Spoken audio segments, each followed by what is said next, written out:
Welcome to the channel. Glad you're here. Glad I'm here. We have a Would I Buy This review. We have the Air Jordan 1 Low Nigel Sylvester Better with Time. These just released on sneakers. I don't know if I would buy them. I have them in my hand, so that's kind of a dumb statement, but what? Would I buy them for personal? Let's get into it. Gonna show you close-up details so you can determine this question for yourself. I will say there is incredible leather on these. This is actually the nicest leather I've seen on a pair of Jordans in a honestly really long time. It seems thick. It feels just quality. I do really like the embroidered Nike swoosh, the tiny Nike swoosh. It just kind of like adds a little details to it. I'm not so sure how I feel about this swoosh. It's not leather, unlike this one, which is stitched in here. This is just like pressed. I don't really get that. There are a few details if you can see. Let's see if I can show that. It like the shoe has been worn, which I know like he rides bicycles, so it's supposed to look like that. The Bike Air is cool instead of the Nike Air. It does come with a pair of black and a pair of red laces, so that is a plus. His name on the insole here, so that's a cool addition. The Jordan Biking Co. established 2017. That's also really cool. Like I said, the stitched Nike swoosh on the inner side of the shoe. The aged look of the midsole, kind of nice. I don't know what they're going for here with like the shadowy aspect with the outer lines, if you can see that. The marbled red finish on the sole itself.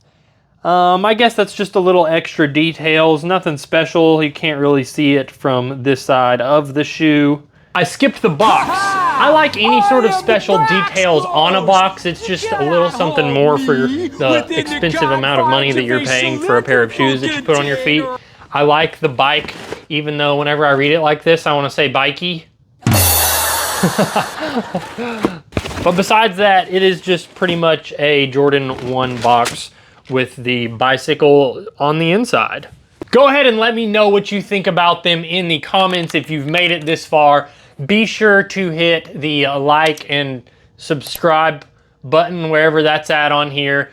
If you've made it this far, support the channel. I plan to do more videos like this. It's just hard. I'm not a very good editor, I don't believe. If you have any suggestions on editing, go ahead and throw them in the comments as well. Now let's get into would I buy these for personal? It's kind of a tough question. I checked resale prices and they're really not sitting that high. $240, probably $250. StockX, if you're buying on there, they're gonna just pile on a junk ton of fees. So you're probably gonna be closer to like $300, but $300 for a pair of Jordans 5 years ago, that would have been a cheap price. I would say if you want them, now is probably the time to buy them, as they're not sitting very high with a retail of $150. You're not paying that much.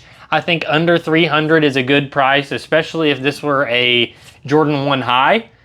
It's not, but I would say the quality at this point is much better. I don't have the Nigel Sylvester highs, so I don't have anything to relate these to. I will say, to me, it's not overplayed. It obviously makes sense. The Jordans are mostly black and red, but like they just gave us another black and red Jordan 1. There's probably 50 variations of black and red Jordan 1s on the market, especially if you're just going for a Jordan 1 low. Those are on sale all over the place. You could probably get a pair for $60, $70.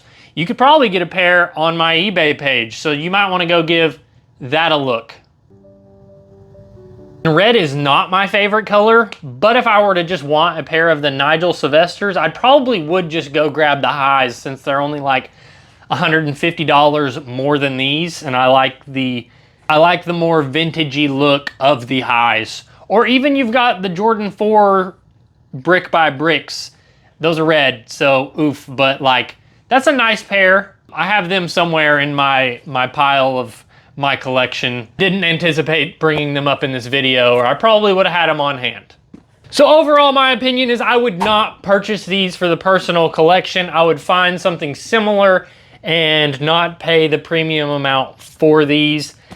With that being said, they're not that expensive, so if you want them, definitely just go grab them. It is a nice pair of mostly black shoes. I think with Jordan slowing down their releases of the Jordan 1s, I think they're only going to pick back up because people are going to start wanting them. They are by far one of the most popular models of sneakers ever created. So that does make these desirable. People are probably never going to stop wearing Jordan 1s, even whenever the New Balances are popular, the mesh Asics are popular, whatever else is next. What did we go through? We're in a clog loafer phase right now. So who knows what's going to come back around? Everything seems to come back around. So at some point, people are going to be wishing they purchased these at the time when they were at the lowest price. And so that's my opinion on these. Tell me what you think. Thank you for watching. This has just been a quick review to hopefully help you make a decision on if you want these or not. Remember to hit that like and subscribe button. Go check out all of my other videos. I love going to Ross and Marshalls and seeing what I can find in all of those places. So hopefully you can be entertained by that. Peace.